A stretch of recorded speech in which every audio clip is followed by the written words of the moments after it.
El Ayuntamiento de Valencia quiere ahora rescatar un megaproyecto fracasado de la época del PP. Ya está bien de infraestructuras especulativas que aíslan a los pueblos y sus gentes. Ya está bien de actuar como si nada estuviera pasando. Ya está bien de dar la espalda a los compromisos adquiridos en la lucha contra el cambio climático.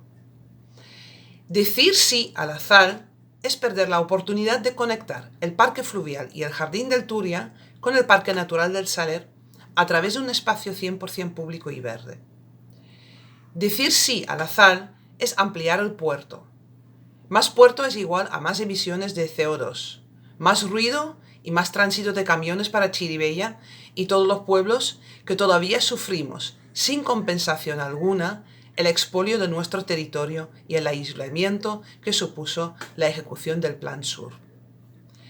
Decir no a la ampliación del puerto y la sal, gobierne quien gobierne, es decir sí a los intereses de Chirivella y a la lucha contra el cambio climático.